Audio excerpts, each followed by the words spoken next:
Today, we got the ultimate Willett showdown. We got the 10-year purple top. We also have a 7-year, 9-month Hirsch single barrel. They're both over 130 proof. They're both Willett juice. They got the same mash bill. Is the Hirsch a cheaper, more findable alternative to the elusive purple top? Today, we're going to find out.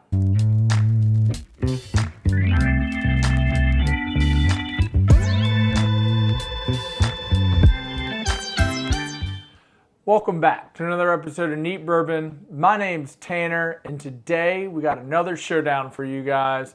We're talking about Willett. We got the 10-year purple top, and we also have a Hirsch single barrel. Now, I've been dying to do this review ever since I got both of these bottles. I never thought that I would ever own a purple top, but thanks to one of you amazing subscribers out there, we were able to do a trade, and I was able to bring one of these home. And likewise, Hirsch single barrels are absolutely dynamite bottles, and I just had to get my hands on one.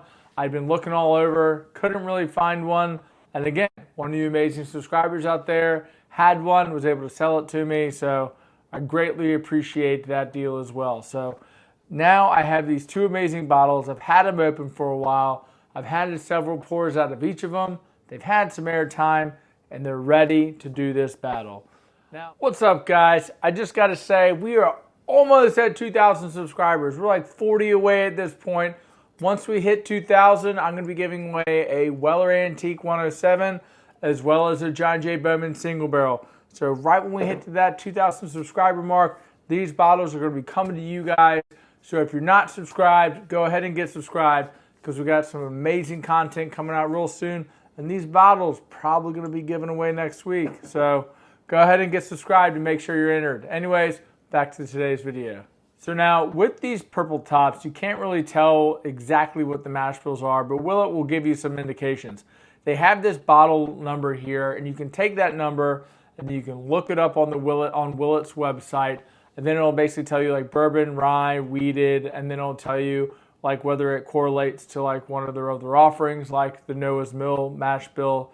So for example, this one is the Noah's Mill mash bill. So this purple top is essentially 10 years old Noah's Mill mash bill. And Noah's Mill's mash bill happens to be 72% corn, 13% rye, and 15% malted barley, which happens to be the exact same mash bill as this Hirsch 7-year, 9-month.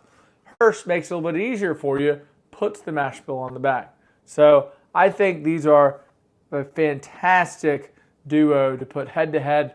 This one's coming in at 132 proof on the nose, and the Hirsch is 135.8 proof. So they're very well matched, same mash bills. These pours have been sitting for a little bit of time.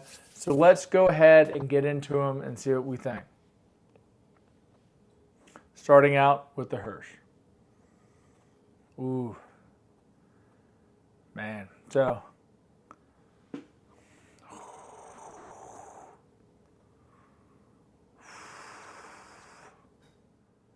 man, I gotta say, these Willets have really been growing on me. Like the Willett juice it's definitely an acquired taste, but I'm acquiring it. So on the nose, I'm actually getting like a decent amount of like rye spice there, this like herbal green characteristic. And then there is so much like deep, rich cinnamon, almost like a cinnamon stick, because it's such like a pungent plume of cinnamon. I mean, this is 135 proof, so you can expect for this nose to be really robust. There's like no ethanol coming across, and then like intertwined in all that cinnamon is like that characteristic like Willett funk.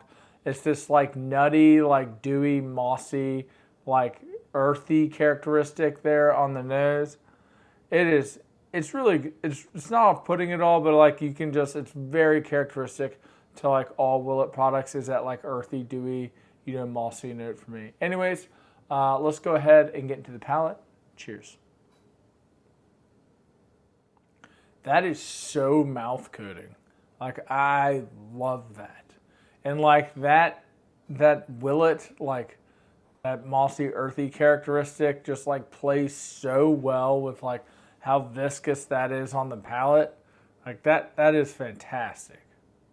There's so much cinnamon up front, and that rye spice is just kind of like mingles in and out like all throughout that pour.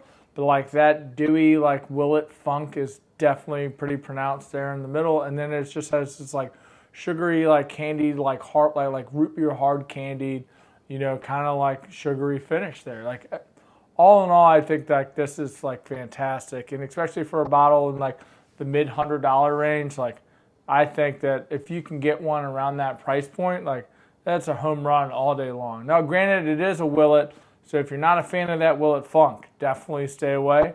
But if you dig Willets, I think that these Hirsch single barrels are a bottle that you need to hump down. Anyways, we're going to go ahead and go over to the purple top and see how it compares.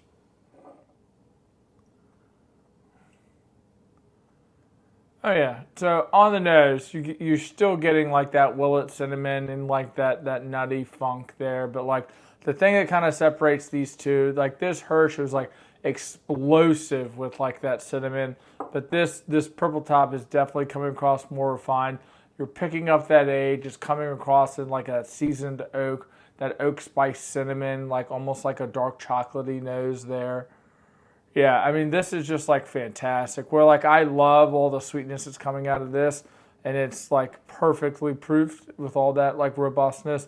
I really dig the oak that's coming across in the nose here. But anyways, let's go ahead and get up to the palate. Cheers. That berry note that's coming across in this is so right. The Willet Funk in this bottle has like really toned down like from when I fresh cracked it. When I fresh cracked this, there was a whole lot more like that Willet dewy like nutty funk.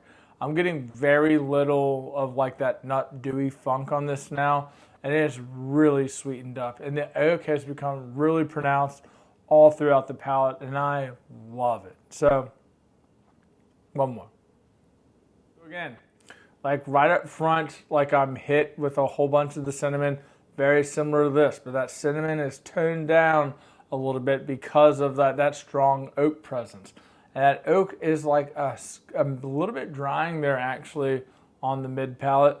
And the rye spice is kind of shining through a little bit. It's like a lot more like black pepper there on this one, which is great because I really dig like that black pepper like oak profile. Yeah, coming over into the finish, it's very similar. Like I'm still getting that like hard candy like root beer note, but it's like tamed down with all of like that like oaky spiciness. Like so it's like not like overly sweet, where this one was a lot sweeter I thought on the finish. This one is tamed down a little bit from the oak. So I mean, if I'm having to put these two like head to head, I mean, I'm definitely going to be giving the nod, you know, to the purple top here. But like this Hirsch is no slouch at all. And I mean, like there are so many similarities between these two bottles, like it's ridiculous. Like that Hirsch funk is found in them both, granted they're both Hirsches. That like characteristic, like super strong pungent cinnamon profile, that's common, or that's found in both of these as well. It's just tamed down a little bit because of like that oak profile.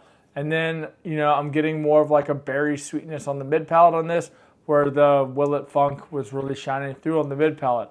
Like overall, I think these are both like fantastic bottles. And if you can't find the purple top, I think these Hirsch single barrels are a phenomenal alternative.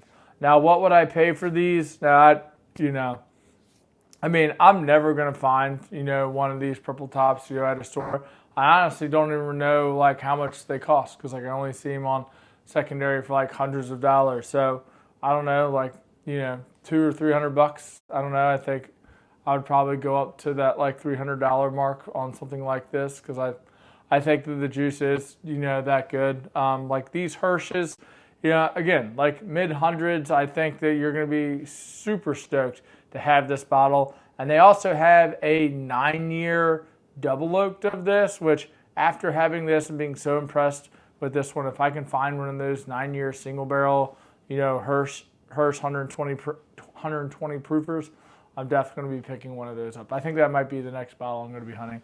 Anyways, guys, I hope you enjoyed this video today. If you have, would you please consider giving a like?